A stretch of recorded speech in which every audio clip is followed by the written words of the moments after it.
सियासत में भाई से भाई के इख्तलाफात की कहानी। बेनज़ीर के भी भाई मुर्तज़ा भुट्टो से इख्तलाफात। माजी की सियासत में भाई से भाई के इख्तलाफात के बाइस अलहदा ग्रुप तश्कील दिए जाते रहे हैं या दो भाई अलग अलग पार्टियों में नजर आते रहे हैं और अब भी नजर आ रहे हैं।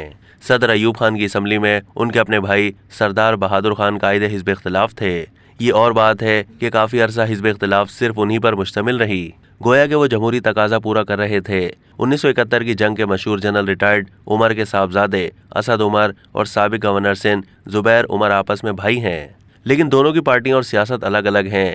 असद उमर पीटीआई में चेयरमैन इमरान खान के चहीते हैं और जुबैर उमर को मरियम नवाज की आशीर्वाद हासिल है। वो नून लीग के अहम रहनुमा हैं। पाकिस्तान पीपल्स पार्टी के बानी जुल्फिकार अली भुट्टो के साहबजादों मुर्तज़ा भुट्टो और शाहनवाज भुट्टो ने ज़िया-उल हक की हुकूमत से नबर्द आजमा होने और अपने वालिद जुल्फिकार अली भुट्टो की जेल से रिहाई के लिए अल जुल्फिकार के नाम से तंजीम कायम की थी, जिसने पीआईए का तैयारा अगवा करके काबुल पहुंचाया था।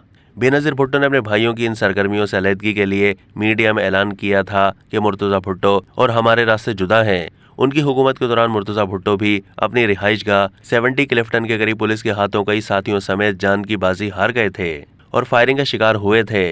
बेनज़ीर भुट्टो ने अपने भाई की कार्रवाइयों से लाताल्लुकी जाहिर करते हुए वफाकी पार्टी की हैसियत से पाकिस्तान पीपल्स पार्टी का वजूद बरकरार रखा था। अब तक के लिए इतना ही। मज़ीद मालूमात के लिए डेली जंग के यूट्यूब चैनल को सब्सक्राइब कीजिए।